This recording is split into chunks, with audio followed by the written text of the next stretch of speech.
Est-ce que vous pensez que les écoles de commerce sont des boîtes à chômeurs? Je pense que la prestation de service dans notre secteur, c'est quelque chose qui brasse. Je pense qu'on est particulièrement bon, et il y a des gens qui sont des jambons pour le coup. Parce que les gens, c'est toujours facile. Ouais, tu fais une vidéo, c'est facile, machin, c'est facile. C'est toujours facile, mais. Tu dis ça, mais t'es comme ça aussi, hein.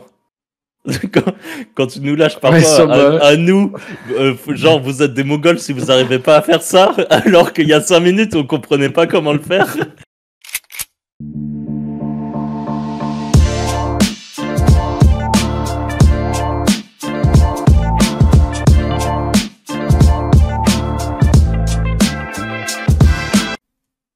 Bonjour et bienvenue dans ce nouvel épisode du Wizards Podcast. Aujourd'hui, comme d'habitude, on se retrouve tous les trois avec Anto, Franck et moi-même. Salut les gars. Salut.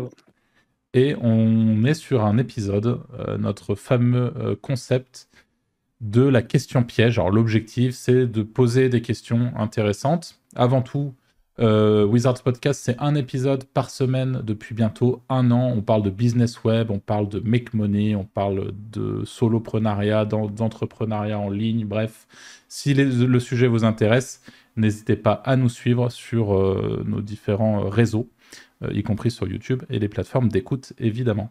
Et donc le concept de cet épisode, c'est comme d'habitude de se poser des questions parfois un petit peu pièges, entre guillemets, donc des questions où les réponses sont pas forcément évidentes, et d'avoir nos avis respectifs à tous les trois sur différents sujets. Allez, Anto, je te laisse ouvrir le bal avec la première question du jour. Alors, pour réussir, est-ce qu'il faut impérativement être 24 sur 24, 7 jours sur 7 sur son projet? Ou dans son biz, ou est-ce qu'au final, c'est plus négatif qu'autre chose? Qui répond? Vas-y Arthur. Alors, je pense que non. Je pense que c'est plus négatif qu'autre chose d'être H24 sur son projet. Cependant, je pense qu'au démarrage, ça peut être justifié. Alors, peut-être pas H24, 7 jours sur 7, mais je sais que, par exemple, quand on a monté notre boîte avec Franck et nos 2 autres associés, les premiers mois étaient très très intenses. On était là pour charbonner et globalement ça prenait, je me souviens plus si c'est le dimanche compris, peut-être que le dimanche non, mais Non, on je crois que le bossait. dimanche on coupait un peu, mais Ouais. Mais en le vrai reste du temps, on commençait assez tôt le matin, on finissait tard le soir et le samedi c'était inclus. ouais. Donc voilà, ça fait, je pense que ça fait partie du jeu quand on lance un projet. Après, évidemment, ça dépend du projet. Par exemple, on peut tout à fait avoir le profil de quelqu'un qui est aujourd'hui est salarié, se dit, bah tiens, moi ça m'intéresse, j'ai envie de potentiellement me créer un petit revenu en parallèle, j'ai envie de faire quelque chose d'autre en parallèle. Et je pense qu'on peut tout à fait, par exemple, avoir son petit job ou son job tout court d'ailleurs, et en parallèle, tu vois, le week-end, bosser un petit peu sur ses projets, sur un site par exemple, ou le soir, prendre 1 heure, 2 heures tous les soirs pour faire son truc, et au bout de quelques mois, commencer à avoir des résultats, même si on n'y passe pas ses journées, globalement. Donc en fait, ça va, à mon sens, ça dépend beaucoup du projet, mais le fait de beaucoup, beaucoup, beaucoup travailler et de ne pas avoir de temps pour avoir une véritable rupture, je trouve que c'est rarement une bonne idée. Sur le long terme, en tout cas, je pense qu'il faut justement prendre des vrais temps de pause. Et voilà. Moi, je pense que ça peut un peu pareil que ce que tu dis. C'est en fonction de. Je pense déjà, faut savoir quel est ton objectif. Si ton objectif, c'est clairement d'être. T'es ultra ambitieux, t'as envie de faire un très gros projet et tu veux rouler en lambeaux dans 3 ans. Caricature un peu, mais voilà. Je pense pas qu'en se disant je vais faire 5 heures de taf par jour que ça soit possible. Je pense qu'il va falloir bosser beaucoup, beaucoup, beaucoup, qu'il va falloir mettre beaucoup de choses en place, qu'il va falloir... en fait, ça va être un tout, potentiellement recruter des gens et tout ça, manager des gens, ça peut prendre du temps. Ensuite, si c'est plutôt juste pour lancer un side business, honnêtement, non, je pense pas qu'il y a besoin de bosser 7 jours sur 7 comme un zinzin dessus. Après, Je sais qu'il y en a qui disent que tu peux bien bosser en faisant des courtes périodes de travail, genre tu fais un deep work court, mais où tu bosses vraiment bien. C'est sûr que vaut mieux faire du deep work pendant 2-3 heures, 4 heures, et vraiment être ultra focus sur son business et pas regarder les notifications du téléphone, répondre à un email par-ci, checker Twitter s'il y a une notification qui pop et tout ça. Euh, Évidemment que ça sera mieux que quelqu'un qui passe 8 heures ou 9 heures par jour à bosser sur le business, mais qui est tellement en train de faire plein de choses en même temps que là, il n'avancera pas. Malgré tout, je pense quand même qu'il y a un volume de travail nécessaire avant d'atteindre une bonne base exploitable. Par exemple, quelqu'un qui se dirait juste, je veux lancer un petit side business, que ce soit des sites, que ce soit du TikTok, que ça soit du personal branding, qu'importe le truc, une chaîne YouTube et tout, bah, il y a juste une réalité, c'est que si par exemple tu arrives à pondre, prenons le cas d'un TikTok, si tu arrives à pondre tous les jours 1 ou 2 vidéos par jour, bah, tu as plus de chances que ton business perce plus rapidement que quelqu'un qui va mettre 1 ou 2 vidéos par semaine. En fait, c'est juste, c'est entre guillemets mathématique. Il y a un moment où juste le volume est obligatoire. Donc, plus tu vas bosser et plus tu as de chances de réussir. Donc, je pense que c'est bien d'être constamment en train de, en tout cas, pas tout le temps de penser à son business, mais de savoir choper les infos. Par exemple, tu as une soirée avec des gens, donc tu es hors contexte business, mais t'entends quelque chose important. Et ben, je pense qu'il faut savoir prendre des informations aussi et en prendre une plus-value pour ton business et peut-être la noter dans ton téléphone pour t'en rappeler demain quand tu vas vraiment bosser. Après, je pense aussi que soit tu fonctionnes avec un rythme, moi je sais que j'aime bien fonctionner avec un peu un rythme de bureau classique, donc je bosse toute la journée, je fais mes to-do et tout ça, et le week-end par exemple, je coupe aussi parce que bah, j'ai envie de passer du temps avec ma copine par exemple ou avec les potes, ou enfin voilà, ou sortir, tout ça. Après, quand il y a des grosses périodes de rush, typiquement comme Arthur disait au début où on a commencé notre bise à Malte, bah c'était priorité sur ça. Et en fait, à la limite, je trouve ça bien. Il y en a par exemple qui fonctionnent où pendant 6 mois, ils vont charbonner comme des fous sur leur projet. Et après, par contre, quand ils prennent des vacances, ils prennent des vraies vacances. Genre, ils arrivent vraiment à couper et tout ça. Dans tous les cas, c'est important de couper de temps en temps. Moi, viens de rentrer de vacances, par exemple, et pendant 10 jours, j'étais sur ma petite île et j'avoue que j'ai pas trop pensé business et tout, quoi. Je m'en foutais. Le matin, je regardais les serpes, comment elles étaient. Ça me prenait 5 minutes pour voir si j'avais bougé ou pas. Et même si j'avais bougé en négatif, je me disais, bon, je verrai en rentrant, quoi. Voilà, c'était une vraie coupure. J'essaye de faire ça maintenant quand je suis en vacances, contrairement à avant où je gardais un petit côté un peu bise, mais voilà. Et Anto? Bah, je suis d'accord avec vous. Je dirais, en fait, le plus important, c'est vraiment de faire des actions tous les jours. Faire vraiment tous les jours des petites actions et au final, ça marchera, quoi. Après, je dis ça, mais j'aime bien aussi faire un gros rush. Donc, Ouais. je suis un peu plus dans. Moi, j'aime bien faire des gros rushs et après laisser couler un peu. Ok. Donc, là, c'est un peu en ce moment, c'est gros rush. Ah non, Genre, hier, mais c'était un petit 9h, 23h, tu vois. Carré. ouais, c'est propre. Après, toi, t'as l'avantage aussi que ta copine accepte très bien que tu fonctionnes comme Ouais, c'est ça. vrai. Donc c'est assez cool. Enfin, moi aussi, je pense que tous les trois, on n'est pas trop mal lotis là-dessus. Mm. Donc c'est bien. Arthur? Alors, moi j'ai une question par rapport aux pénalités Google. Donc la question c'est, demain, en supposant vous avez un site qui vous rapporte X milliers d'euros par mois, donc un gros site, demain vous vous Gros réveillez. comment? Genre X milliers, c'est Non, quoi? T'es non à 10 000 ou t'es à mais 2000? t'es entre 2 et 5. Ok. Demain tu te réveilles et le site il est mort. Genre t'as pris vraiment une sauce de fou. Quelles sont quelle est à tous les deux votre première réaction? Et je suis pas en train de vous demander vous faites quoi, quelle action vous prenez, quelle est la première chose que vous faites, genre la première réaction que vous avez. Oh, ça m'est Deg, hein. arrivé la semaine dernière. Bah, vas-y, La réaction à première, chaud. première réaction, la première réaction, tu te dis putain encore. Mais en vrai, vu que t'es habitué, tu sais que tu vas remonter. Enfin, tu vas relancer un truc qui va faire le. Donc ça me choque même plus. Mais la première fois que je me suis pris une savate comme ça m'a marqué de ouf. Je me rappelle même où je me l'ai pris pour te dire. Ou quand j'ai actualisé Ah ouais. la SERP et j'ai vu que tout était rouge, ça m'a Explique, traumatisé. explique. Bah, je rejoignais des gens en soirée à Lyon et je sors du parking souterrain, je check mes SERP et je vois ENA partout. Je pense qu'il y a un bug et tout, je regarde à la main, je tape les requêtes et je vois le site, il est parti, je fais et ça m'a détruit la soirée et tout. T'y es allé quand même? Ouais, mais je savais, genre je pensais qu'à ça, je me disais mais il y a un problème, c'est pas possible et tout. Ouais, ça me rappelle des petits souvenirs aussi, ça. Ouais, on s'en est pris aussi qui nous a un peu trauma. Hein. C'est vrai que les premières, elles font mal. Et toi, Franck? Ta première réaction? Aujourd'hui, je suis détaché.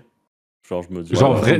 vous êtes vraiment complètement détaché ou... Ah, moi, Bah, je genre suis là, détaché. je suis passé, j'ai un site qui faisait 2000 qui est passé de 2000 à 5, je pense, à 5 euros, hein, pas 5, enfin de 2000, genre il est mort, tu vois. Bah en vrai, je sais que je connais les mots-clés, je sais que je remonterai dans 6 mois ou un an. Donc je m'en fous, en fait, je sais que ça fait partie du jeu maintenant. Voilà, j'ai accepté les règles. Je cherche plus à comprendre. Ouais. Bah ouais, moi honnêtement, je suis saoulé sur le moment, mais je suis saoulé 20 minutes, je pense. Je me dis, ah, ça fait chier et tout, va falloir recommencer. Et Ouais, c'est juste, plus ça, il va falloir commencer à travailler. ouais, c'est un peu ça, parce qu'en plus, on a un peu ce truc parfois Ouais. où on lâche un peu, on est un peu plus tranquille, un peu plus sur la retenue et tout. Puis là, tu te dis, bon, bah allez, c'est reparti pour une bonne session de travail. Et après, Mais parfois, ça fait du bien, en vrai. Parfois, ça fait du bien. Genre, moi, Ça permet de pivoter sur des bises, donc Moi, il y a des bis, par exemple, qui me saoulaient, mais que j'entretenais, donc où je passais du temps dessus et tout. Et j'avais envie de faire d'autres trucs, mais je me disais, ouais, mais il faut quand même que j'entretienne mes sites. Je prends une pénalité dessus, je me dis, bah, vas-y, c'est l'occasion de passer sur les autres. ouais, c'est pareil, moi c'était beaucoup de spam et ça tournait avec mes anciens scripts et je les touchais pas parce que j'avais pas envie de les casser, tu vois, ça marchait. Et là je me dis ok, c'est l'occasion de tester de nouveaux trucs, tu vois. Ouais. Donc, franchement, ouais, aujourd'hui, un peu désappointé sur le moment, mais après, ça repart, quoi. Après, ça fait toujours chier quand tu savais que, par exemple, tu as typiquement un site qui. Parce que moi, c'était pareil, hein, je l'ai pris fort, un site qui me rapportait ouais, plus de 4 000 € par mois, 5 000 € par mois, et qui aujourd'hui m'en rapporte moins de 1000, on va dire, et qui s'est pris claque sur claque sur claque sur claque, et à chaque fois, il prend toujours plus. Bah, en fait, la première claque, elle m'a fait mal parce que je me suis dit: «Bon, va falloir que je trouve un moyen de faire des sous» et en fait, j'ai trouvé une affi sur un autre biz et genre, je gagne plus aujourd'hui. Mais j'aurais bien voulu avoir les 2 en parallèle, par exemple. Mais ça m'a forcé à me bouger le cul sur l'autre aussi, donc Ouais, c'est ça. bon, voilà, c'est un peu, voilà, c'est un peu la haine, mais bon, pas longtemps et puis bon, bah, faut continuer à vivre, quoi. Honnêtement, je pense que se mettre en PLS, et dire: «Oh là là, qu'est-ce qui m'arrive? Rien ne va plus» et tout ça, je pense que ça te permet pas spécialement d'avancer et que, comme l'a très bien dit, Anto, on joue avec les règles de Google, c'est ça aujourd'hui, donc parce que en plus de ça, là, les dernières mises à jour sont encore plus injustes qu'avant, je trouve.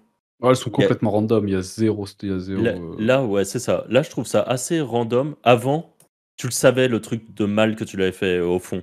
Tu vois, nous, on s'est pris des très grosses pénalités sur typiquement un Après, tu site vois, c'est un qui. truc, je me demande si c'est pas une question aussi, plus ton site devient gros et que t'es pas dans les mêmes filtres.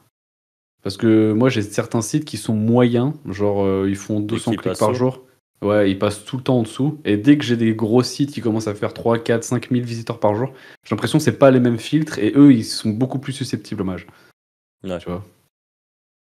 Mais tu vois, c'est.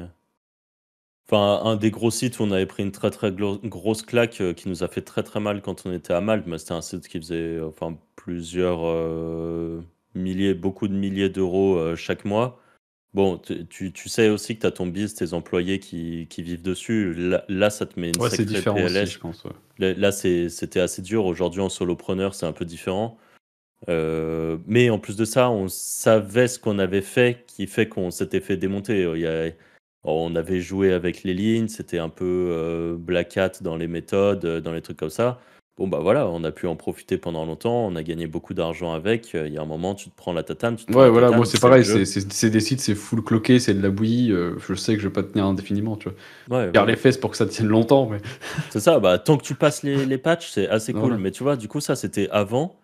Il y a d'autres patchs où, par exemple, tu sais que ton contenu, il est merdique, c'est une réalité, c'est de la vieille trad pourrie ou de la vieille bouillie pas ouf. Bon, bah, tu prends un fil dessus, tu te le prends dans la gueule, tu vois, voilà, c'est le jeu. Mm. T'as spammé du lien, tu te prends un patch dans la gueule, bah, c'est bien fait pour toi, c'est le jeu un peu.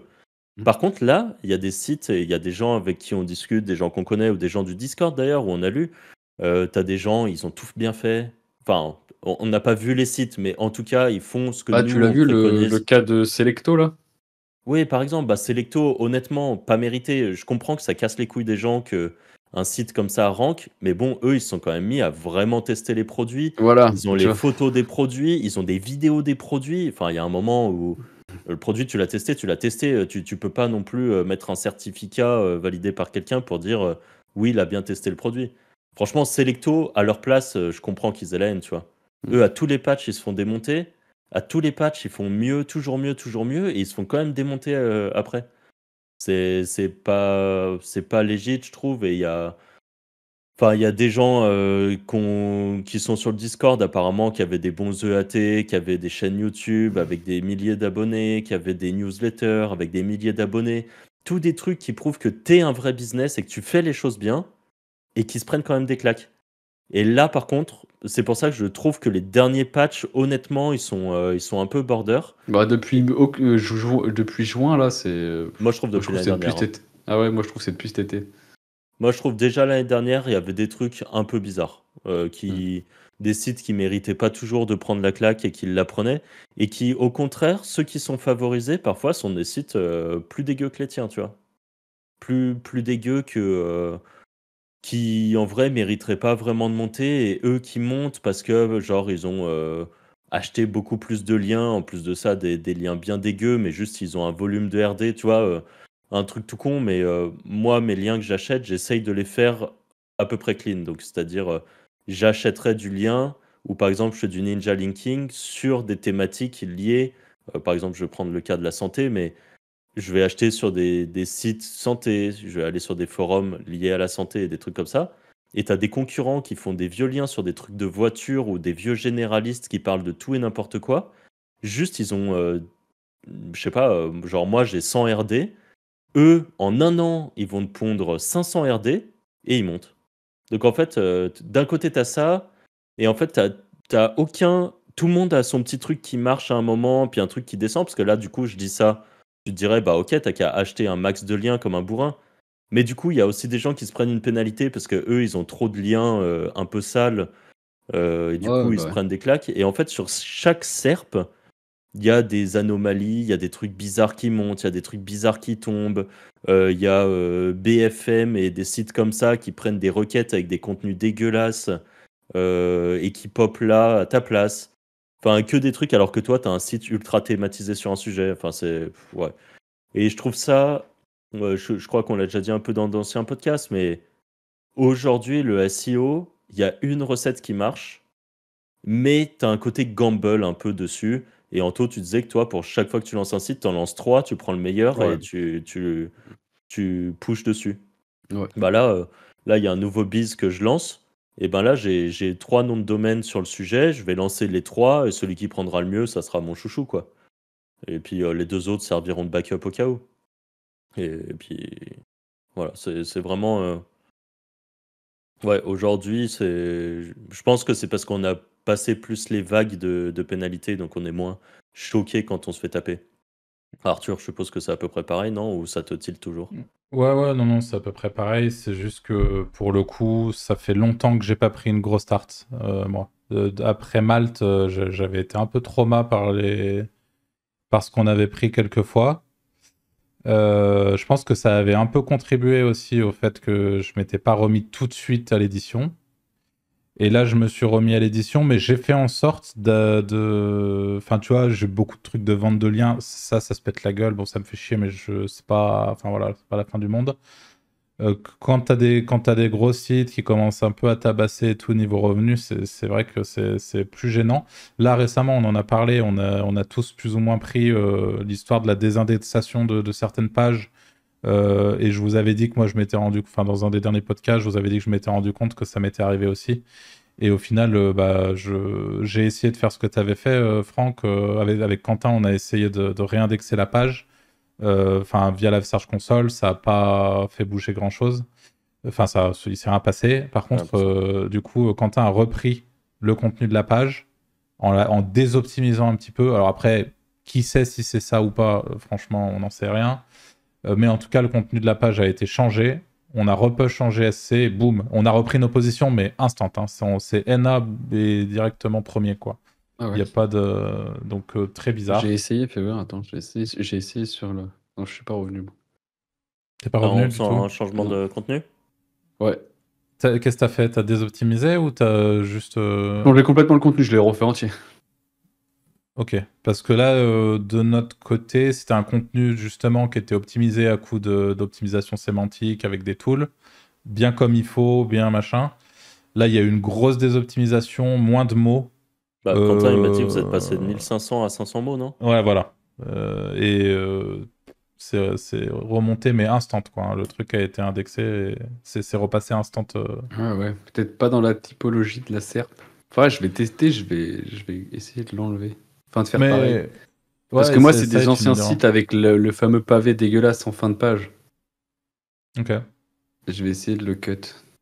Mais dans tous les cas, voilà, ça fait jamais plaisir, mais en effet, on s'y fait, quoi. C'est juste que on envisage les choses un peu différemment. C'est le syndrome de Stockholm. Ouais, je sais pas. Enfin, moi, je t'avoue que encore aujourd'hui, même si le SEO, je crache pas dessus et que c'est un truc super, il n'y a pas de problème. Mais tu vois, là, je me dis, j'ai quand même une petite préférence pour bosser un petit peu plus sur notamment mes chaînes YouTube, que ça soit au travers du Wizard Podcast ou alors de ma chaîne Impact IM, par exemple, où là, même si on est tributaire d'un algorithme toujours, c'est moins violent, quoi. Google, c'est quand même, putain, c'est d'une violence. Ouais. Donc voilà, c'était la Après, petite c'est tellement question. beau le passif de Google. Ah ouais, non, clairement. Non, ouais, ça c'est clair. Hein. C'est incroyable aussi. Hein. Dans le passif semi-passif, c'est pas du 100% passif, mais c'est Bah, vrai que... pour Anto aussi, c'est toujours pareil. Ah, pour moi, J'avoue que pour toi, ça devrait Anto, passer, c'est quoi. vraiment... il appuie sur le bouton. Tac. Il appuie sur le bouton, le lendemain, il a déjà gagné des sous. Ouais. C'est vrai, hein. C'est ouf. Ouais. Bah ouais, Mais bon. true story. Allez, question suivante. J'hésite entre deux. Ah, c'est à Soit... toi, Tiens, je vais partir sur un truc un peu polémique. Est-ce que vous pensez que les écoles de commerce sont des boîtes à chômeurs? Et je vous pose cette question parce que c'est une discussion que j'ai eue hier soir, donc je trouve ça marrant. Alors, petite école, oui. Grosse école, je dis non.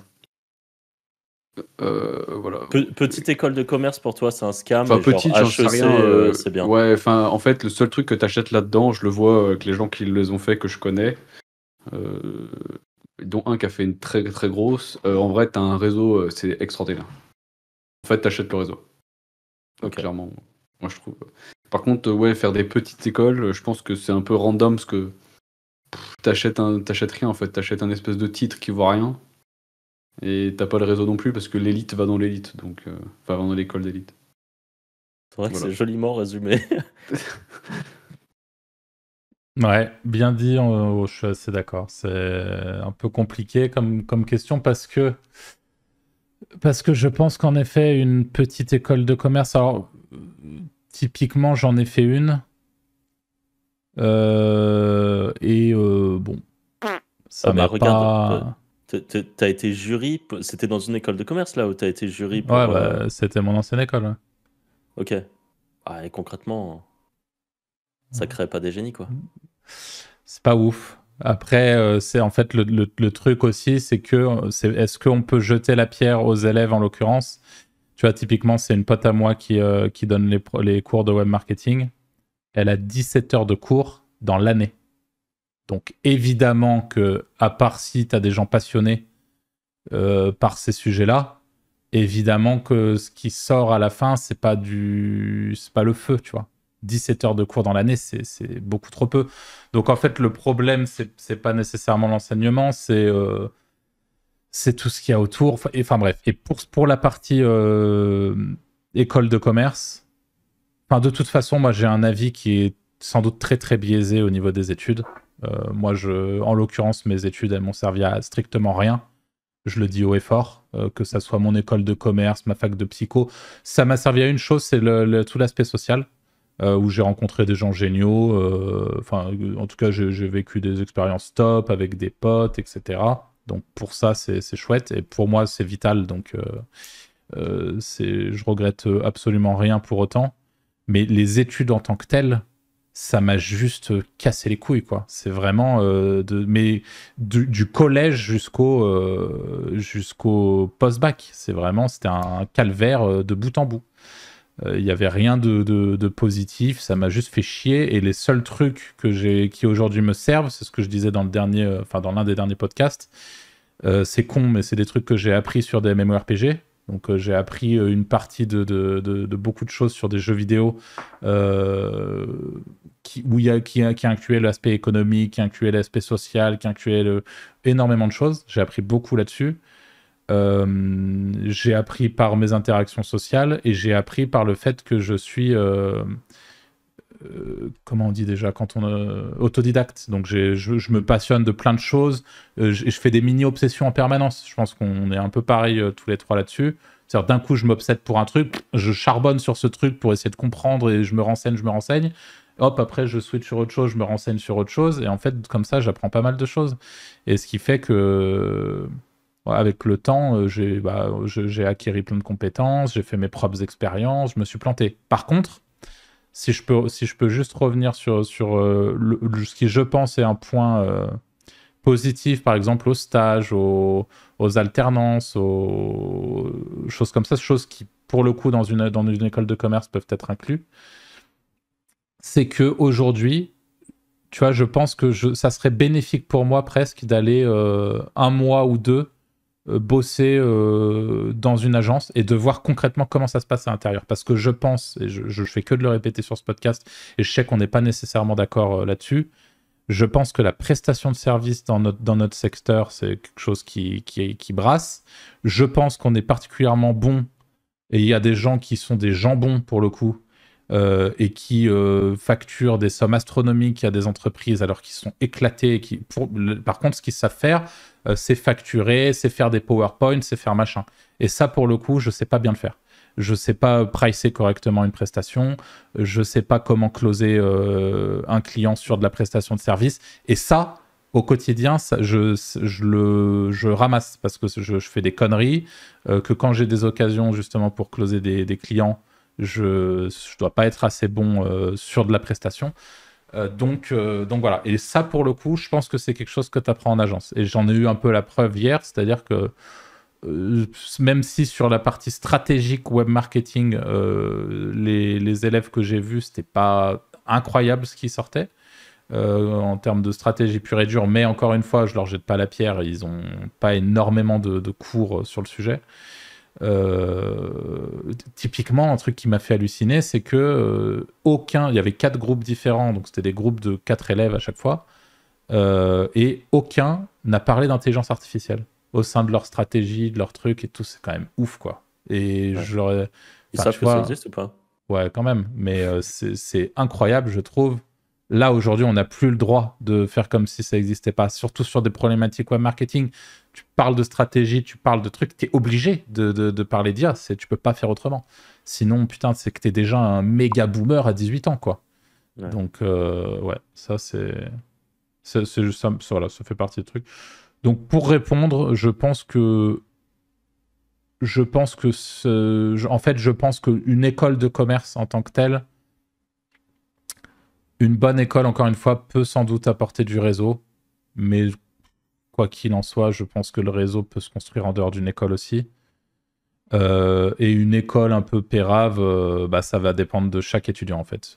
Parce qu'il peut y avoir une école qui casse pas des briques, mais il y a un étudiant un peu malin. Moi j'en ai vu hier, il en avait, ça se voyait, il connectait vite. Et je pense qu'un recruteur, il arrive, tu vois, si jamais je recrutais moi ou même des stagiaires et tout, moi là comme ça, je sais qui est-ce que je prends dans ma boîte parce que j'en ai vu quelques-uns qui, tu vois, tu te dis, ok, eux, c'est pas des burnes, et voilà. Et pourtant, ils sont pas dans la meilleure école de commerce, mais ils vont s'en sortir. J'ai pas de problème pour eux. Ok. Voilà. Donc, il y a ce truc-là. Mais moi, c'est plus qu'une histoire d'école de commerce. C'est vraiment une question d'études. Ou, sauf cas particulier, encore une fois, je remets pas en question, évidemment, l'importance de faire des études quand tu veux être médecin.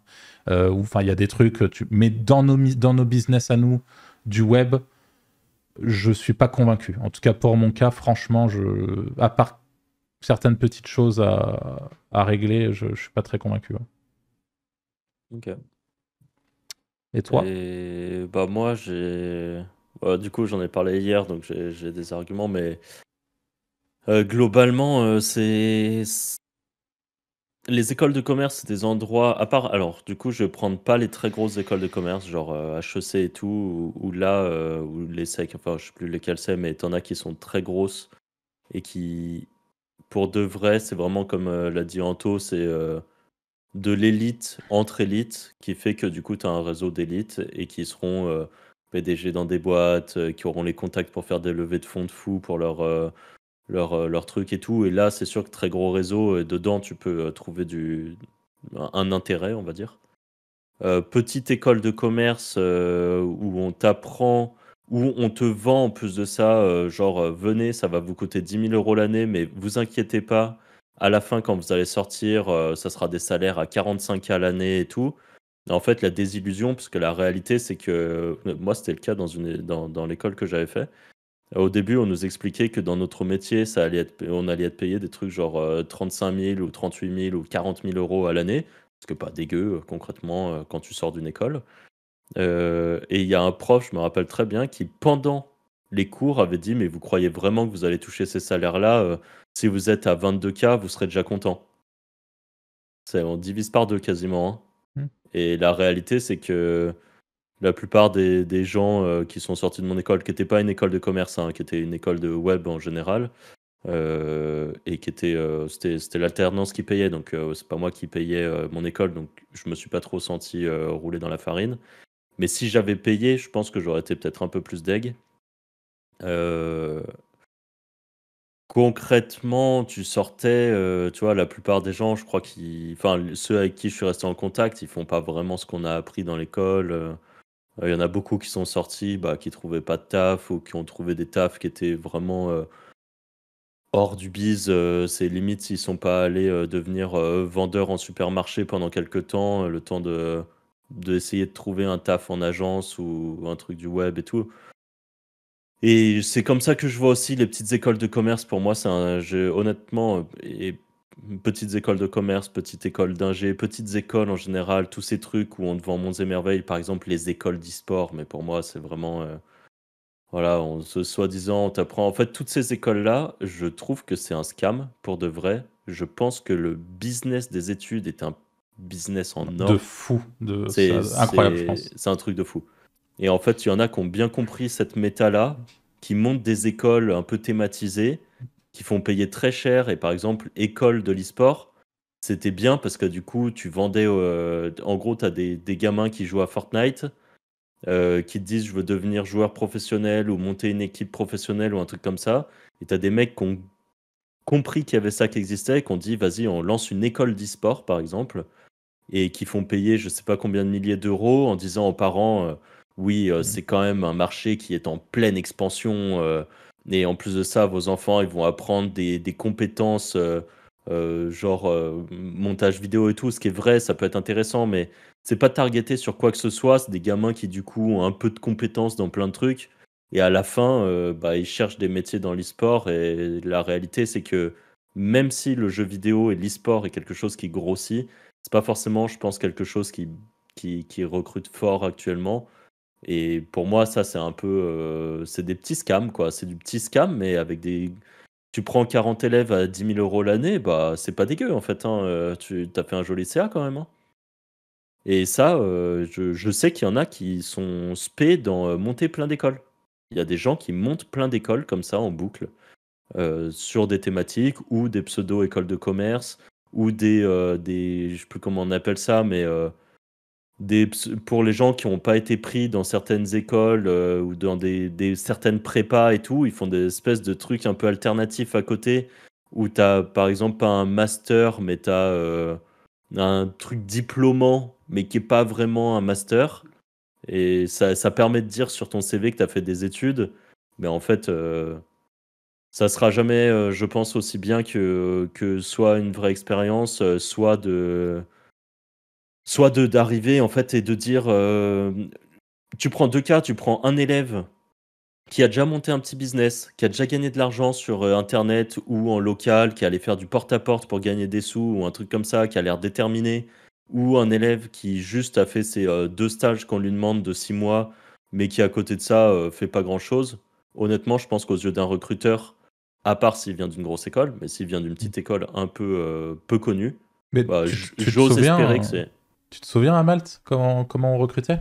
ouais, mais nous, c'était bizarre, notre façon de recruter. Bah, pour moi, si je devais recruter aujourd'hui, je recruterais pareil. Je m'en bats les couilles de savoir de quelle école ils viennent, en fait. Non, on savait même pas d'ailleurs, tu vois? On Mais regardait on même leur pas les demandait CV. pas, on s'en branle. Ouais, c'est ça. Moi, ce qui m'intéresse, surtout dans nos métiers, encore une fois, c'est pas dans leur école éclatée, peu importe. Hein, il a beau faire une école de zinzin à 20 000 balles l'année à Paris, c'est pas dans son école qu'il va apprendre à faire ce qu'on fait, tu vois. C'est pas là-bas qu'il va apprendre à faire du cloaking ou des trucs comme ça, hein. Et moi, je préférais, et ça, c'est pour l'anecdote, et je vous dis pas que c'est une bonne manière de faire, mais par exemple, il y avait un truc où généralement, on essayait de se renseigner, de connecter avec la personne, d'essayer de comprendre si c'était quelqu'un de fin, voilà, le recrutement classique, voir comment il était fiable. Et je me souviens que dans certains cas, si les gens qui passaient en entretien étaient des joueurs de jeux vidéo, on leur demandait, moi je préférais avoir leur classement sur le jeu auquel ils jouaient, plutôt que de savoir s'ils sortaient d'HEC. Parce que pour moi, ça voulait en dire beaucoup plus. Alors je suis peut-être un forceur, il y en a peut-être qui vont se dire, mais il est complètement taré ce mec. Mais pour moi, c'était important de savoir justement, parce que quelqu'un qui est bien classé sur un jeu, en sachant que généralement je connais les classements et je connais les jeux sur lesquels il y a des classements, je sais plus ou moins ce que ça représente en termes de travail, en termes de persistance, en termes justement de curiosité, d'essayer de devenir meilleur, et d'essayer d'avancer, de grinder, de compétitivité. Il y a beaucoup de choses et pour moi, ça retransmet beaucoup plus de valeur qu'une école payée par papa et qui, à part un réseau, t'apporte franchement et apprendre à faire un SWOT et à déterminer tes KPI, tu vois. Ça c'est vraiment, ouais, c'est ça. Non, Ça, c'est vraiment le truc. Donc voilà, moi c'est plus... Là, c'est pour vous expliquer, c'est une anecdote. En réalité, on recrutait pas sur ça spécifiquement.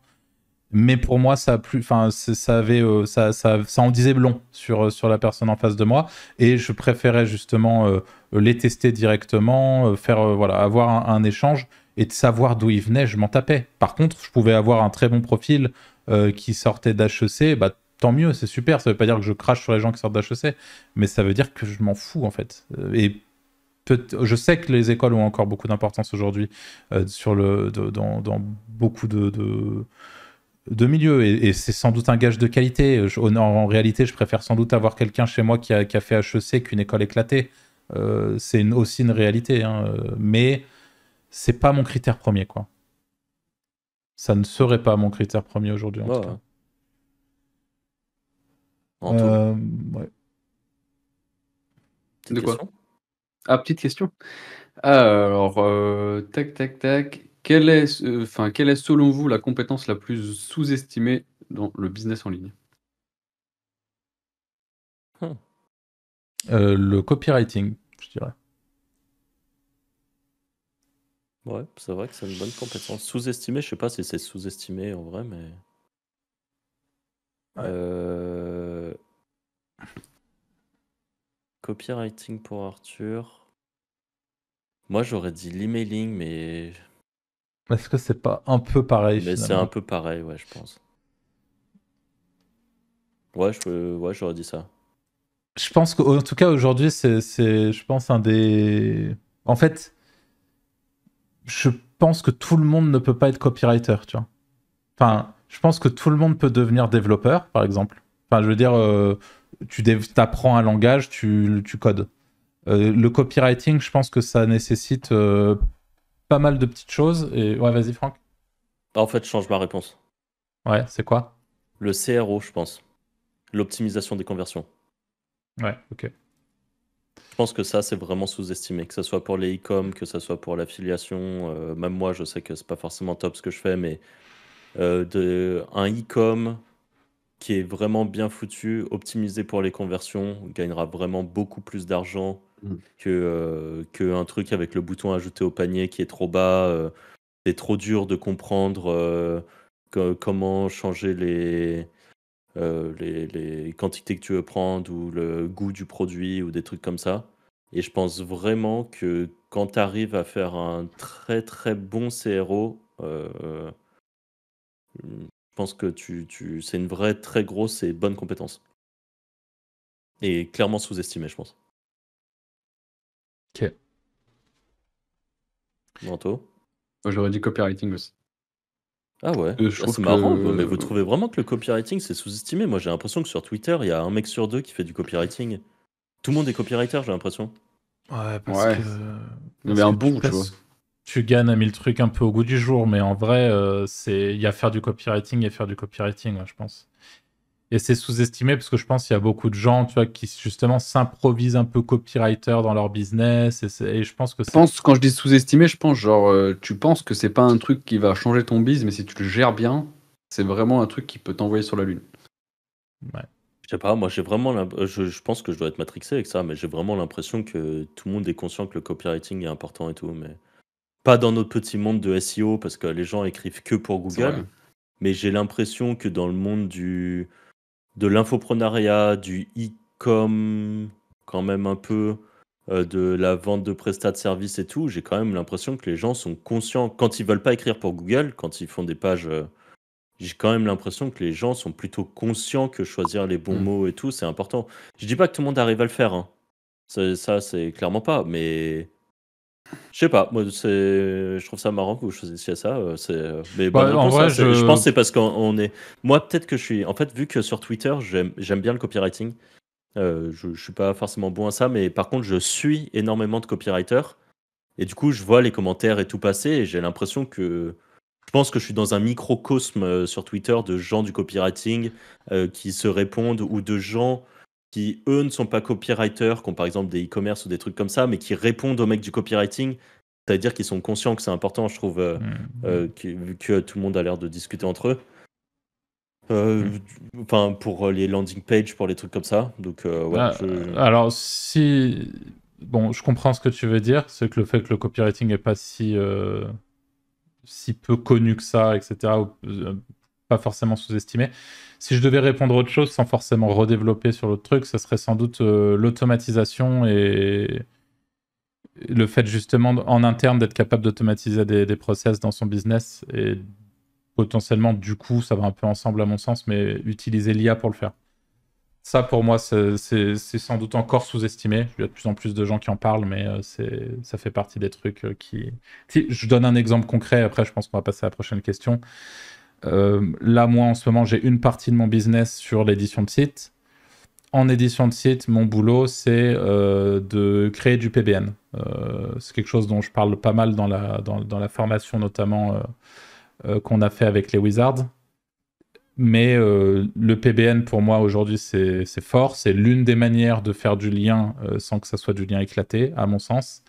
Et c'est une manière de faire du lien qui pousse fort. Et donc, pour faire du PBN, le fait de pouvoir automatiser la création de mes PBN, que ce soit avec Make ou Zenoposter, c'est game breaker, quoi. C'est vraiment le jour et la nuit, et à tous les niveaux. Donc, c'est un exemple parmi tant d'autres, mais je suis assez persuadé que dans la quasi-totalité des business, l'automatisation peut être une arme redoutable et qu'elle est sous-estimée. Et c'est pas forcément, quand je parle d'automatisation, dans l'occurrence, c'est pas forcément, je sais pas moi, par exemple, dans le cadre, demain, vous avez un site, un money site.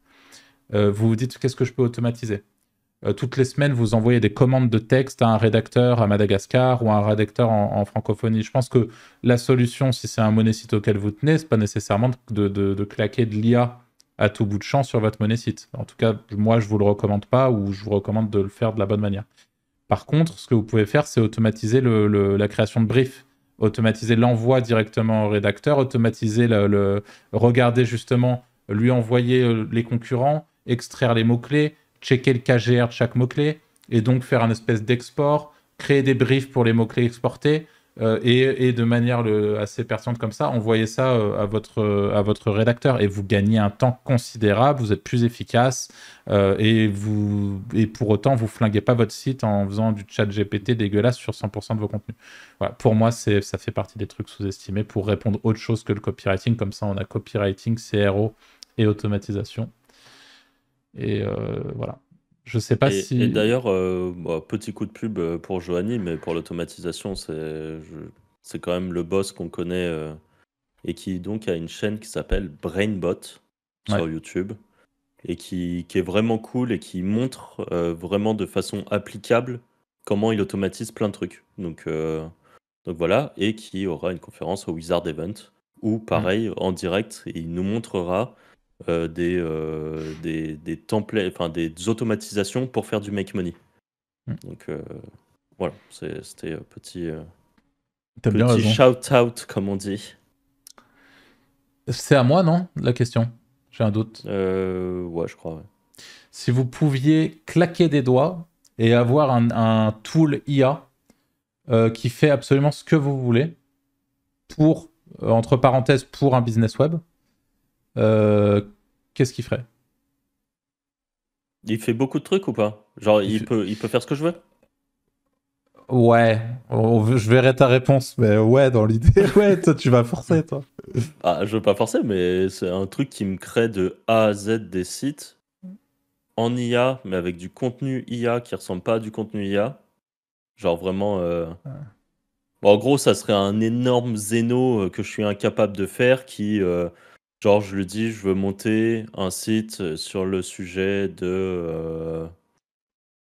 des webcams pour le streaming et qui irait me chercher toutes les requêtes, qui ferait des briefs parfaits de rédaction, qui rédigerait les articles, qui me montrait un WordPress assez simple et OK, et qui me mettrait tout le site en ligne et tout ça. Au final, Facile, en fait. c'est un truc qui existe déjà, non, mais bien sûr. C'est Facile, un truc... faut juste avoir les bons prompts, par contre. Ouais, voilà, c'est ça. La Ça grosse existe difficulté, elle est déjà. là. Voilà, on est d'accord. Mais s'il y avait là, je claque des doigts... Je suis étonné que tu sois intéressé par ce genre de truc, toi. Bah, je pense que ça me permettrait d'aller... je pense que je ferais moins de qualité ou moins de... Je ferais du volume, en fait. Je ferais tout et De n'importe toute façon, quoi. quand tu gères ça, après, c'est ce que je disais une fois dans le Discord, quand tu gères ce genre de bise, ta seule problématique, c'est de générer plus de 8 € par an pour rembourser ton nom de domaine. Donc même Ouais, si c'est t'es une ça. turbo chèvre, t'arriveras à faire 8 € par an, quoi. Une turbo chèvre, j'ai eu l'image dans ma tête. C'est Oh voilà. mon Dieu. Bah, honnêtement, rien de fou dans mon truc. J'avoue que j'ai pas plus d'imagination que ça. Vas-y, Anto, régale-nous, là. Qu'est-ce que tu veux, toi? Bah moi, je dirais une IA qui fait du contenu pour adultes. Ah, j'avoue que putain, ça serait bien ça. Ça serait ouf, ouais. Ça existe pas, en vrai? Bah, pas Pas sur la vraiment. version Il y avait textuelle, en un tout cas. chat GPT qui était un peu hardcore dans ce qu'il était capable de dire. Ouais, mais Pas il chat boucle GPT, vite. Il boucle vite. mais... Ouais. Ouais, c'est pas ouf. En vrai, ça serait ça serait propre, ouais. Parce que OpenAI, je sais que ChatGPT bloque les trucs un peu sombres. OpenAI, vraiment, le playground, il bloque aussi? Ouais. Ouais, Ok. Ouais, il doit y avoir des manières de contourner, mais j'ai jamais trop creusé la question. Pourtant, moi non plus, mais ça doit être je sais assez. qu'il est Enfin, ça capable serait propre. de... Bah, de temps en temps, ChatGPT, t'as moyen de lui faire dire des trucs un peu crus quand même, hein. Ouais, mais en fait, si t'abuses trop, tu peux te faire sauter et tout. Enfin, c'est casse-couille. Ok. C'est ouais. En vrai, c'est une bonne réponse. Arthur, toi, ça serait quoi? Putain, je me mets dans la merde avec mes propres questions. En vrai, je sais pas du tout. Je sais pas du tout. Bah, à la limite, j'y réfléchis pendant qu'on répond aux questions d'après et je vous reviendrai dessus. Mais là, dans l'immédiat, j'avoue que j'ai pas du tout réfléchi. C'est Ok. question piège, quoi. Vas-y, j'ai une petite question. Alors c'est un case study. C'est une mise en situation. Il y a Ouais. un vendeur de vélos. Vous êtes dans une ville, on va dire pas Lyon, vous êtes dans une plus petite ville. Il y a un vendeur de vélos de votre ville qui vous contacte pour augmenter son chiffre d'affaires. Qu'est-ce que vous mettez en place pour lui? Attends, mais c'est sur de la presta ou... Ouais, c'est genre une presta. Il y a un mec qui vous contacte. Il est vendeur de vélos. Ok, il a sa petite boutique, une vraie boutique hein, Ok, physique, locale dans votre ville. Il vend des vélos. pas de Il- e-commerce. pour l'instant, il a rien. Il a sa petite boutique locale. Ok. Et il vous dit, je voudrais augmenter mon chiffre d'affaires. Qu'est-ce que vous lui mettez en place? Qu'est-ce que vous faites? Tu veux commencer, Anto? Moi, je fais un e-commerce avec retrait Drive et géoloc toutes les villes aux alentours. Voilà. Ok. Générer des pages sur toutes les villes aux alentours. Ouais. Je me suis mal exprimé. Ouais, Ok. moi, je pense que je commence par un audit déjà pour éviter de l'engager sur un truc qui est pas forcément rentable long terme. Et j'essaie d'identifier à quel point son site aujourd'hui tracte déjà sur du potentiel prospect, etc. Et quel est le potentiel pour aller chercher plus loin que ce qu'il fait déjà aujourd'hui avec son site. Et si je vois qu'il y a une opportunité, je pense que je lui propose du coup une presta SEO sur la partie contenu, la partie optimisation de l'existant, perf et sans doute netlinking.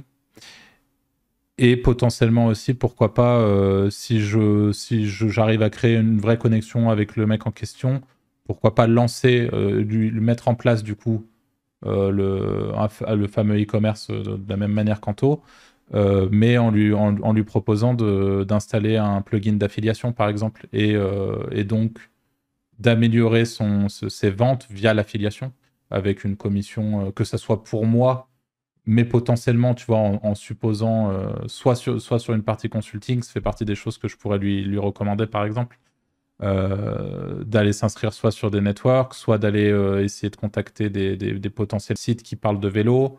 Voilà. Et je pense que typiquement, ce genre de business-là, en allant contacter notamment des sites potentiellement d'affiliation sur la thématique vélo, qui sont sans doute des gens qui font de l'affiliation dégueulasse avec Amazon avec des pourcentages éclatés, en lui proposant, voilà, là, moi je vends des vélos, c'est dans telle ville, mais on peut les expédier, machin.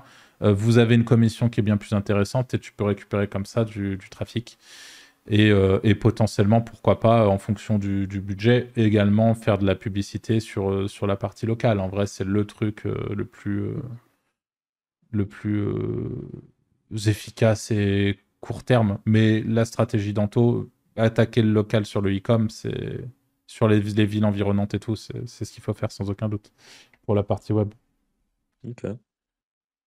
Et toi? Euh, moi, je pense que en premier, je lui mettrais en place du emailing et du SMS marketing. Ouais, c'est Euh, vrai, n- c'est propre. Ça. Notamment, par exemple, dans le vélo, il y a des produits qui sont un peu déconsommables quand même. Les mecs qui font beaucoup de vélo, ils crament pas mal de. Enfin, maintenant, il y a beaucoup de freins à disque, mais il y a pas mal de trucs. Ils doivent un peu faire des réparations de temps en temps. Ils doivent acheter des huiles spécifiques et des graisses, par exemple, en fonction du temps, des trucs comme ça. Je pense que j'essaierai de m'imprégner un peu de l'univers du vélo. Euh, et je ferai en sorte de régulièrement faire SMS, emailing, des trucs comme ça, des promos, des trucs comme ça, pour essayer de capitaliser sur la base de données qu'il aurait déjà, parce qu'en général, ils l'ont déjà avec les clients. Ils ont déjà les Mm. numéros de téléphone, ils ont déjà, par exemple, des programmes de fidélité. Mais vraiment pousser ça Ensuite, ça serait pareil, très en localisé avec de la publicité en local, petit budget, mais voilà, et juste histoire d'avoir une présence un petit peu accrue. Et à terme, potentiellement un e-commerce assez gros, mais en targetant des petits produits un peu consommables, pareil, où il y a possibilité de se ranker assez facilement, ou genre faire en sorte qu'ils référencent des produits qui sont pas encore trouvables partout, et essayer de rentrer un petit peu dans le monde du e-commerce avec des sous-produits. Je dis pas que ça lui rapporterait beaucoup d'argent, mais ça lui permettrait de faire son entrée en e-commerce et de grossir petit à petit. Et donc, stratégie à la fois SEO euh, et pourquoi pas une petite stratégie autour de TikTok voilà, plutôt du format short. Je pense pas du format YouTube long, par exemple, mais plutôt du format short. Euh, Plutôt, pas forcément le but de faire des millions de vues, mais que les gens localement sachent qu'il existe, sachent qu'il est par exemple sur Instagram, Facebook, TikTok, et que de temps en temps, dans leur feed organique, ils voient passer la boutique de vélo pour qu'ils soient toujours dans la tête des gens et des cyclistes. Donc voilà, globalement, c'est ça que j'aurais fait.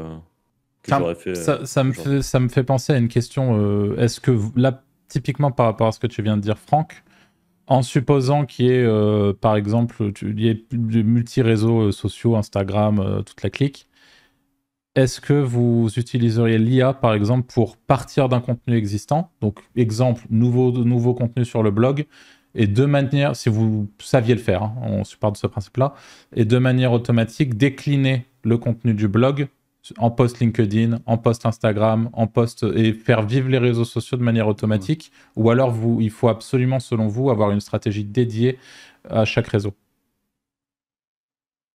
Moi, je préfère une stratégie dédiée à chaque réseau. Ouais, mais quitte à rien faire, je préfère automatiser. Tu vois, Oui. si vraiment je peux pas le faire. Ouais. Ok. En fait, vaut mieux dupliquer si t'as pas le choix, que t'as pas le temps, que t'as pas l'argent, qu'importe. Mais par contre, dès que tu peux te le permettre de faire une stratégie par réseau, c'est un peu mieux. Notamment, je trouve, pour pas chier à la gueule des gens qui seront à la fois sur TikTok et sur Instagram et qui voient juste 2 fois le même contenu. Je trouve ça. Ouais. Après, c'est pas ça, c'est pas le fait de dupliquer auquel je pensais. C'est par exemple, t'as un contenu qui sort, t'as un contenu sur le blog, sur le nouveau vélo, nanana. Instantanément, le contenu se publie sur le blog, ça lance une séquence, par exemple sur Make, ou Zenoposter, évidemment, ou N8N, où ça va automatiquement faire passer le contenu dans un prompt qui va créer à partir d'un prompt une image, par exemple, avec Dali, et une image avec un texte, par exemple, pour LinkedIn, à partir d'un prompt. En fait, on utilise l'article de base pour transformer le contenu en autre chose avec la page d'OpenAI. Et on fait ça pour Twitter, on fait ça sur... Ouais, toi, pour le coup, c'est un nom là-dessus. Ouais, je trouve que soit ça, soit rien, en gros. Tu fais ça ou tu fais rien? Ouais, je pense que je le fais parce que j'ai pas le choix, mais je trouve ça dégueu, quoi. Bah si, t'as le choix de rien faire. Tu peux ne pas avoir de réseau. Ouais, mais bon, du coup, je pense que... Bah, compliqué, du coup. Je sais pas. Déjà, je trouve ça pas pertinent, par exemple, LinkedIn. Ouais, mais c'était l'exemple comme ça, mais C'est pour l'exemple, Instagram, non, mais... tu vois. Bah, je sais pas, parce que ton image, elle sera pas ouf, elle sera pas avec le vrai vélo que tu présentes. Pourquoi ne pas mettre l'image du vélo, tu vois? Pourquoi... Ouais. Alors, si en supposant qu'il y a une vraie image, parce que ça, c'est juste une question de technique, au final, tu peux récupérer l'image du post, la remettre sur le... Juste le fait que le contenu du post soit... Ouais, bah si, alors, dans ce cas-là, oui. Bon, ok. Tant que c'est respectueux pour les gens qui vont tomber sur le post, parce qu'en fait, faut se dire aussi qu'un truc en local comme ça, ils ont leur réputation à tenir, hein. Oui, non, bien sûr, bien sûr. Si les gens ils commencent à se dire, putain, idéalement ils nous prennent d'ailleurs, vraiment pour des cons. Ce genre de stratégie, c'est publication en brouillon et validation humaine voilà, et ok. publication humaine. Mais Oui, qu'il dans ce y ait cas-là, un oui. raccourci qui est fait, tu vois. Ok, intéressant. Ouais, Question suivante, si vous le voulez bien. C'est qui, c'est Anto? C'est à toi ou Ou Anto? c'est toi? C'est à toi. Bah non, moi je viens de vous la poser cette question Ah sur les là vendeurs là de là jeux. là. Eh ben alors, qu'est-ce que vous pensez de la tendance actuelle du make money en ligne? Dans le sens avec tous ces nouveaux entrepreneurs. Tu penses à Enfin, qui? Moi j'aime bien. Donne des noms. Non, toutes les photos d'IA sur Twitter. Ils gagnent tous des millions en 4 minutes. Ah, Moi ça me choque pas. Je pense qu'il y a beaucoup de trucs de merde là-dedans. Mais je pense aussi que dedans, il doit y avoir quelques petits qui ont trouvé des strates pour faire de l'argent et qui, du coup, les vendent au rabais et qui peuvent être, quand t'es un peu bon, prises pour aller l'escaler. Euh, voilà, je pense. Et honnêtement, je sais pas, moi je suis assez friand de ce genre de truc, je pense. Je regarde, ça veut pas dire que j'achète, mais je consomme un petit peu les messages qu'il y a, les trucs. Ça m'ouvre beaucoup de perspectives. Il y a pas mal de trucs, je me les note par-ci par-là en me disant: ah tiens, ça c'est pas con, ça c'est pas mal, ça faudra que je regarde si ça peut être intéressant, fait différemment et tout. Il y en a de temps en temps qui vont sortir des merdes, mais au milieu de toute cette déchetterie, eh ben, il y a des trucs à prendre de temps en temps. Et je suis pas contre en tout cas. Je suis pas contre, je trouve ça même bien qu'il y en ait qui essayent de sortir, de trouver un moyen de faire du fric, sans honnêtement, il y a des trucs bien pires dans la vie que d'essayer de faire du fake it, until you make it, même si on peut trouver ça, moralement bancal et pas ouf. Mais si les mecs, par exemple, disent moi je fais 10 000 euros par mois avec mon biz, qu'en vrai ils en font que 5 000, mais que le truc qu'ils vendent derrière et les informations qu'ils donnent sont pertinentes, et que c'est juste qu'ils n'ont pas réussi à scale parce qu'ils n'ont pas les compétences pour scale jusqu'à 10 000, mais qu'ils ont fait genre bon, j'avoue que j'en ai rien à foutre. Parce que je prends l'information et voilà. Euh, Moralement, peut-être que je trouve ça pas ouf, ceux qui vantent monts et merveilles et qui, par contre, eux, ont vraiment zéro compétence et qui vont vraiment vendre un truc bancal. Mais par exemple, je vais vous donner un exemple concret là, récemment. Je sais pas si vous voyez qui c'est, Ethan, un mec qui faisait du TikTok, qui était très adulé sur TikTok. Enfin sur Twitter parce qu'il faisait du TikTok money. Euh, et il a eu un énorme bad buzz et il a disparu un peu du jour au lendemain. Il a eu un bad buzz. Les gens se sont rendus compte qu'il fakeait les screens apparemment de TikTok. Et moi, sa formation, je l'ai pris. Et sur toutes les formations que j'ai pris, j'ai trouvé que c'était la meilleure. Concrètement, il y a des petits trucs en plus qu'il avait dit par rapport aux autres qui étaient je sais pas, qui était moins bien. Moi, j'ai trouvé que la formation était légite pour pas trop cher. Mais du coup, les gens ont dit: ah, c'est un connard, je vais me faire rembourser parce que il a fake les screenshots. Mais la réalité aussi, c'est que dans les gens qui ont pris sa formation et qui ont appliqué ce qu'il disait, il y avait moyen de faire des sous. Alors, moi, j'ai pris sa formation, j'ai fait des sous. Il y a des mecs avec qui j'ai discuté qui ont pris sa formation, qui ont fait des sous. Donc en fait, même si lui, il a un peu fake le fait qu'il gagne, peut-être qu'il gagnait moins, mais en vrai, j'ai trouvé que sa formation était très bien.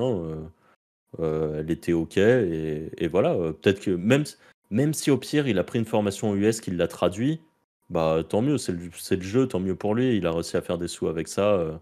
Moi, j'ai pas pris le temps d'aller chercher quel mec aux États-Unis pouvait potentiellement faire du TikTok et à qui lui, il aurait pu la voler. Bah écoute, rien à foutre. Donc, toute cette trend make money et tout, je suis indifférent, mais je suis pas contre, quoi. moi je jette pas la pierre, mais ça me casse les couilles. Ça m'use en fait. Je regarde plus, il y a trop de merde. Et déjà que j'ai le temps de pas faire grand chose, je trouve, en ce moment de mes journées. Donc j'ai encore moins le temps d'aller analyser ce qui est bon à prendre, ce qui l'est moins. Après, c'est un peu l'hôpital qui se fout de la charité aussi, parce que même si je force pas trop, Ça m'arrive de faire ce type de post aussi parce que c'est ce qui marche, on va pas se cacher. Quand j'ai lancé Lucide avec Flo, j'ai fait j'ai fait un tweet, un thread qui a bien marché et je suis pleinement rentré dans les codes, alors pas forcément du make money, mais dans les codes qui commencent un peu à me gonfler sur Twitter. Mais Oui, bah faire un hook qui ouais, interpelle, voilà. une image un peu Et en alléchante. réalité, tu vois, j'y pense, mais là aujourd'hui sur du format short, tu sais, tu vois des mecs qui commencent à vraiment produire des shorts. Tu sais, c'est plus juste. Enfin, il n'y a pas que des images et un voice-over. Tu vois le mec qui est là, tac, là, un dernier short qui m'a un peu marqué où je me suis dit, bah, c'est malin. Le mec, il fait, ah, j'ai pas de chance aujourd'hui. Il a un café et il se renverse son café sur lui. Et ensuite, il se met à te parler. Et toi, t'es comme un con comme ça. Bah, il est con, il a renversé son café. Et du coup, tu vas te taper toute sa putain de vidéo de merde. Et en fait, il peut te dire n'importe quoi derrière. Il s'est mis un café sur la gueule, donc tu l'écoutes. Mais tu te dis, mais c'est quoi ce monde de fous furieux là? Et aujourd'hui, les hooks, c'est qui va faire le truc le plus zinzin pour que tu l'écoutes. Et quand c'est pas ça, c'est des mecs qui envoient des billes sur des bouteilles pour les faire exploser. T'as mes frères. Donc voilà, donc moi, tous ces trucs-là, j'avoue, en ce moment, j'ai pas trop le temps. Donc ça me dérange pas, je jette pas la pierre. Et comme Franck, je comprends que les gens surfent. Je suis persuadé qu'il y a des choses, il y a des gens qui ont du contenu très quali. Parce que moi, par exemple, bah, rien qu'avec les Wizards, on est sur le secteur Make Money, on lance un event Make Money, on est aussi sur cette vague-là. Mais je sais qu'on fait de la qualité, je sais que tout le monde ne fait pas de la qualité. Et j'ai pas vraiment le temps en ce moment, en tout cas, de trier ce qui est quali, ce qui l'est moins. Et au-delà de ça, ça a tendance à un peu me gonfler. Et pour le coup, moi, plus que Twitter et tout, sur YouTube, je suis un petit peu plus friand, encore une fois, des contenus sur YouTube. Moi, c'est un réseau qui me correspond un peu plus, même quand je consomme. J'avoue que Twitter, là, c'est un peu comme TikTok, quoi, pour moi. C'est genre, il te faut un gros hook suivi de trucs qu'il faut filtrer. Donc voilà, je suis pas giga fan, je m'en fous un peu, quoi. Et toi, Par Anto? contre, je Ouais. rajoute juste un petit truc, mais en fait, moi je considère que tous ces gens participent à l'évangélisation globale du make money sur Internet. Et que même si eux, juste ils vont réussir de façon un peu racoleuse à faire venir des gens, et ben ces personnes qui peut-être n'auraient pas pu nous découvrir nous, Mhm. peut-être que via ces mecs, ils vont découvrir le make money, ils vont pas se rendre compte que ceux qui suivent pour l'instant, c'est un peu des tocards, mais un jour, ils seront amenés à découvrir des gens qui peut-être sont un peu plus Mhm. intéressants, ce que j'espère qu'on est, Mhm. que certains. Je dis pas qu'on est meilleur que tout le monde, mais même loin de là. Mais je pense qu'on a un peu de valeur ajoutée comparé à certains. Et je me dis que ces mecs participent à l'évangélisation globale de cette envie aux gens de peut-être sortir un peu du salariat et tout ça, de se dire oui, il y a des choses à faire, et que, eh bien, ils participent à leur échelle à driver une nouvelle audience peut-être vers nous, vers Ouais, d'autres clairement. qui sont très très bons. Donc c'est pour ça qu'en plus, je suis pas contre moi. Ouais. Bah, c'est pour ça que je jette pas la pierre, mais à titre perso, je consomme vraiment peu. Et toi, Anto? Anto? Euh... On t'entend toujours. Allô? Ouais, Ouais, il y a un petit Ouais, il y a bug eu là. un gros il lag. y a eu Hein. il y a eu un petit lag, mais tout va bien. Ok. T'es là? Bon bah j'y vais alors. Vas-y. Bah moi c'est un peu comme Franck. Euh, J'aime bien parce qu'il y a des petites pépites cachées dans le truc. Mais maintenant comme Arthur j'y vais de moins en moins parce que je trouve que c'est full merde. Vraiment, ça devient chiant quoi. Et d'ailleurs c'est une des raisons pourquoi j'écoute plus de podcasts et tout parce que je trouve que c'est devenu celui qui fait le plus gros hook ou le plus gros titre pour faire des vues et tout. Et ça me Par gave un contre, peu. j'avoue être rarement déçu par les podcasts que j'écoute. Après, généralement, c'est Ouais. des podcasts que je suis, donc tu sais, je suis pas en mode full découverte du truc. Mais voilà, pour, tu vois, quand je vais marcher, quand je vais nager, voilà, je suis content d'avoir mes petits podcasts. Ça m'arrive que je me dise, ouais, c'est de la merde, mais voilà. Donc généralement, c'est à peu près OK de ce côté-là.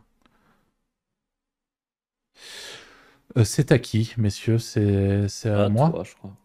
Ouais. Alors, si vous deviez abandonner toutes vos sources de revenus, sauf une seule, laquelle garderiez-vous et pourquoi?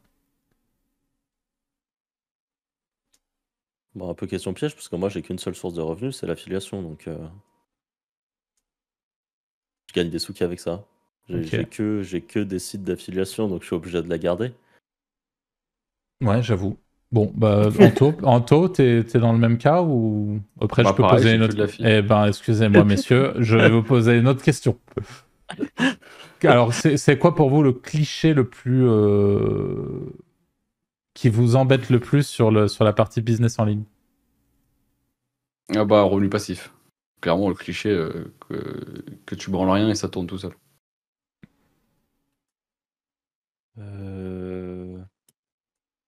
Franchement, je sais pas Et du que c'est tout. facile aussi. Il y a les deux choses. Ouais. En vrai, c'est une bonne réponse, je trouve, d'Anto. Hein. La facilité, c'est vrai que ça Ouais, la revient facile. souvent. Parce que les gens, c'est toujours facile. Ouais, tu fais une vidéo, c'est facile. Machin, c'est facile. C'est toujours facile, mais. Tu dis ça, mais t'es comme ça aussi, hein. Quand, quand tu nous lâches Ouais, parfois bah, à nous, genre vous êtes des Mongols si vous n'arrivez pas à faire ça, alors qu'il y a 5 minutes on comprenait pas comment le faire. Le nombre de fois, le nombre de fois où ça nous est arrivé, je t'avoue. ouais, c'est vrai. Et Ouais. c'est ouais. Donc ça, je pense.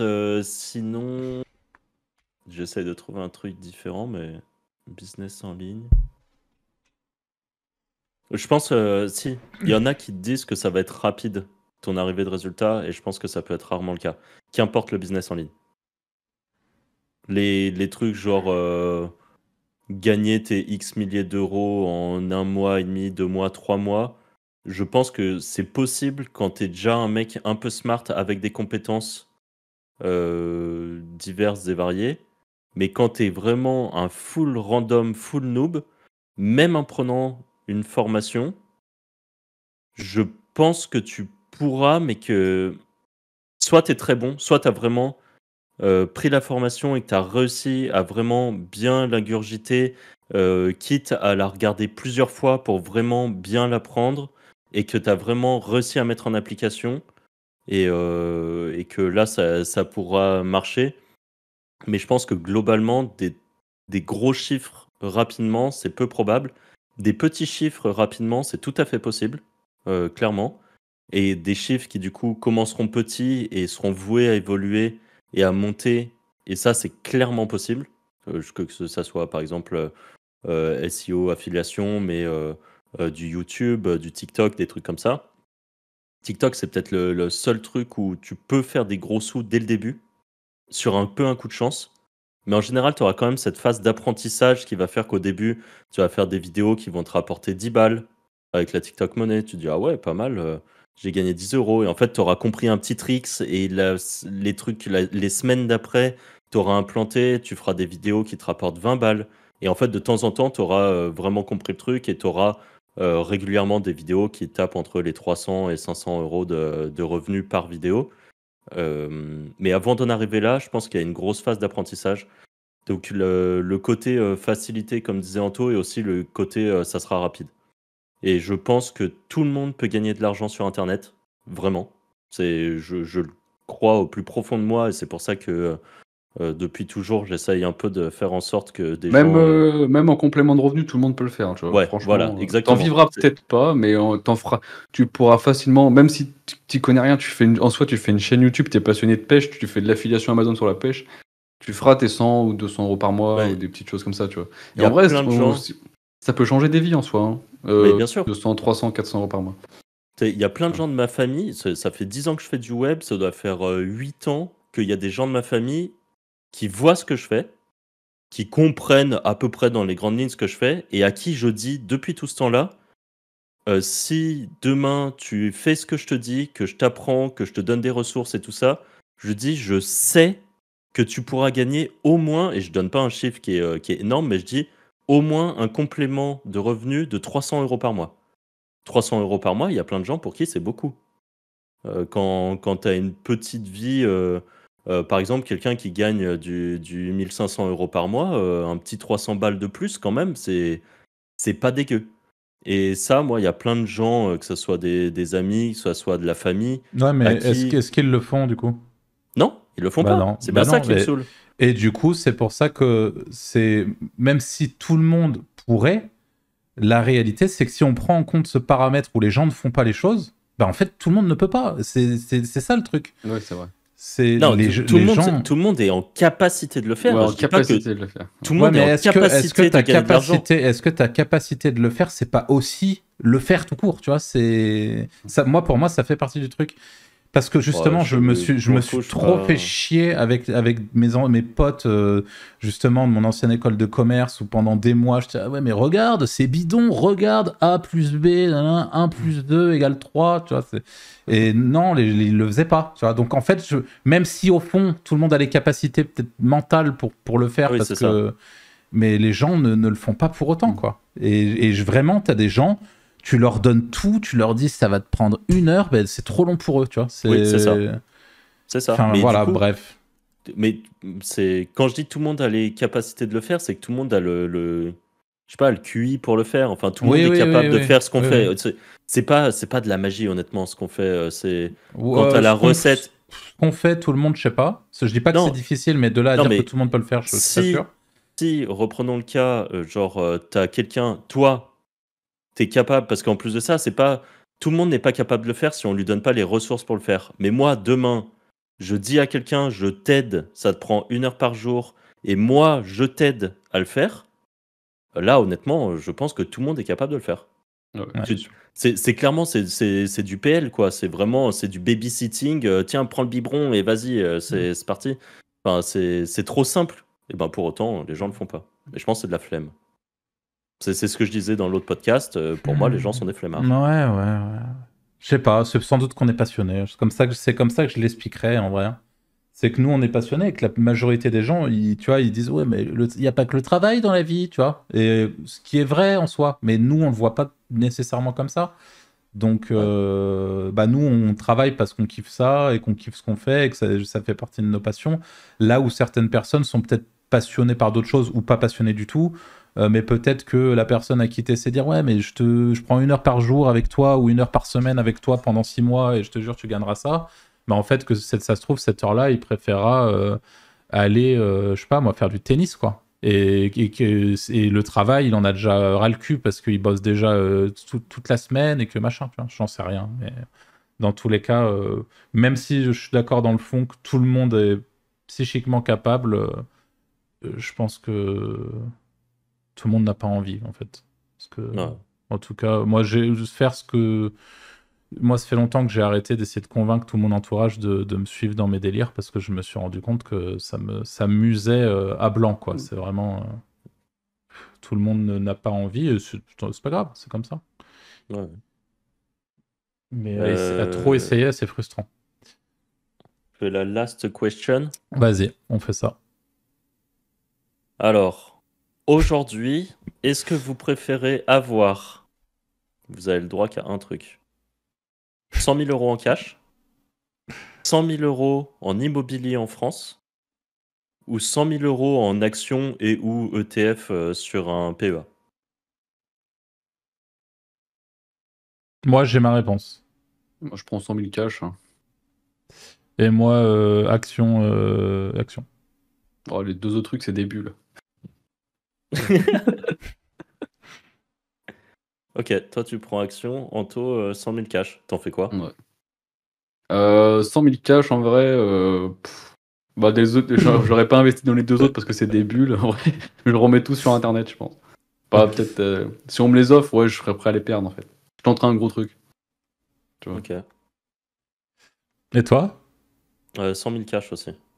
Pourquoi? L'immobilier me dégoûte profondément. Donc pas d'immobilier, surtout quand tu vois les dingueries comme il y a en ce moment avec le type là qui était propriétaire de son appart, qui a été obligé d'aller squatter son propre appart pour pouvoir se déclarer en squatteur et récupérer son appart et tout. Enfin, moi, à chaque fois que je vois des trucs comme ça me trigger.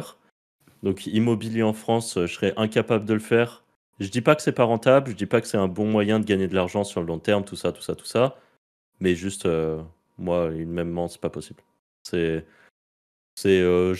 vu mon père à un petit appartement qu'il avait mis en loc, qui était son ancienne, enfin une petite maison qu'il avait mis en loc, qui était son ancienne maison, où je l'ai vu se casser le cul à l'usine pendant des années pour se payer ça. Et il s'est tapé des locataires qui pendant des mois n'ont pas payé et tout. Moi, ça m'a terminé un peu cette affaire. Je me suis dit, nique l'immobilier, ça sert à rien. Les actions, je trouve ça bien sur le papier. Je me dis un jour, j'en achèterai. Et c'est clairement un bon moyen, pareil, pour s'enrichir sur le long terme, parce que la tendance est haussière sur le long terme. Et que why not Enfin, j'aime bien le principe que ce soit des entreprises derrière. Mais je prends quand même les 100K en cash et je pense que j'investirai dans des bises perso, où j'ai un contrôle total sur ce qui se passe. Ouais. Peut-être pas sur le web, mais pareil, ouais, je ferais moi-même. Je ferais des trucs. Et quand tu parles d'investir dans des bises, c'est investir dans des boîtes ou c'est vraiment investir dans un truc que tu Non. continues de gérer en soloprenariat? Un truc que je continuerai à gérer en soloprenariat ou peut-être je mettrai un employé sur un truc ou je sais pas exactement ce que je ferais. 100K, de toute façon, en France, tu le mets 1 an, ton employé Ouais, sur ah un non, mais truc. 100K, c'est rien. Hein. 100K, Et c'est t'as pas rien. acheté la marchandise, t'as rien fait. Et vu que tu l'as pris en CDI, tu peux pas le virer, donc tu coules ta boîte au bout d'1 an. C'est vrai. Du coup, tu fais ça? Bah, je sais pas. Je pense que, ouais, je sais pas. Je pense que je prends les 100K et soit je rachète des sites et j'essaye de faire des flips pour les revendre. Ouais, c'est le genre de genre, truc que je ferais bien aussi, en fait. C'est de l'argent un peu cadeau, tu vois. c'est un peu En du fait. gamble, hein. Franchement, ça reste une réalité, surtout là avec ce qui se passe avec Google et tout. Mais je pense que je tenterai le gamble. Je pense que bon, quoique je vieillis, à chaque fois je dis je suis encore jeune et que je peux toujours. Non, là, t'es plus jeune du tout. Ouais. Mais je me dis, en fait, jusqu'à maintenant, mon excuse c'était, bah, de toute façon, au pire, si je perds tout, je saurais refaire des sous et repartir. Et bon, il y a un moment où il va falloir sécuriser. Après, ça va, j'ai pas trop mal sécurisé, je pense. Je suis pas trop éclaté sur ce genre de sujet. Mais là, je sais pas, j'ai 100K cash, net d'impôts, où on me dit tu peux en faire ce que tu veux. Je pense que je les gamble dans.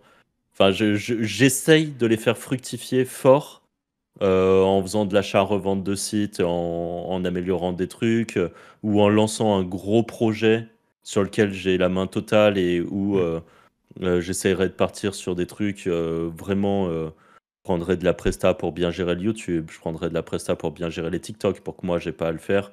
Vraiment, je délèguerais beaucoup tous ces trucs-là. Chose que aujourd'hui je pourrais déjà faire, mais à plus petite échelle, et où j'ai envie de garder la main dessus. Bah parce que plein de fois j'ai délégué des choses et que c'est jamais à l'échelle que je veux. Enfin, c'est jamais aussi bien que ce que moi je ferais, donc voilà. Je pense que ouais, ce serait les 100K cash. Peut-être je mettrais 30 000 balles dans un BTC au cas où. Parce qu'on sait jamais pour le gamble aussi. Ouais. Moi, honnêtement, pour les 100K, parce que en ce moment, là, il y a un truc qui me... Enfin, j'y pense, c'est pas d'actualité, j'ai déjà tellement de trucs sur le feu, mais si j'avais... Ouais, voilà. Si j'avais 100K, je pense, ou tu vois, un montant à investir comme ça, je serais assez chaud de rentrer Enfin, tu vois, de m'associer avec quelqu'un qui s'occupe de toute la partie opérationnelle sur un business. Donc, tu as typiquement soit un business de prestation, soit à voir. Moi, je rentre financièrement pour injecter de l'oseille dans le business, acheter des parts du business, mais je rentre de manière minoritaire. Donc, je sais pas, moi, tu vois, à 20-30% de la boîte. Et après, je prends, tu vois, je reste en tant que consultant ou en tant que... ou alors, justement, je fais bénéficier de mon personal branding à ce business-là. Ouais. Mais c'est tout. Et surtout, en entrant de manière... en étant actionnaire minoritaire, je me décharge de tout l'administratif. Et en fait, aujourd'hui, tu vois, je serais, je pense, assez chaud de partir sur ce genre de deal pour des business spécifiques. Mais voilà, c'était juste pour donner mon petit avis sur cette partie. Si j'avais 100K, ce genre de truc qui me chaufferait bien. Peut-être plus que racheter un site ou... Voilà. Ok. Sur ce, les amis, merci de nous avoir écoutés jusqu'à maintenant. Comme d'habitude, vos retours sont hautement appréciés. En commentaire, c'est la meilleure façon de nous dire ce que vous avez pensé de l'épisode. Si vous avez un truc sur lequel vous voulez réagir, n'hésitez surtout pas. Sinon, un petit pouce bleu, ça fait l'affaire aussi. Ça nous permet de voir un petit peu en fonction des autres épisodes le nombre de pouces bleus, etc. Et on en sait un peu plus sur ce qui vous plaît ou non. Et puis on vous dit tout simplement à la semaine prochaine pour un prochain épisode. Salut! Ciao, ciao. Salut.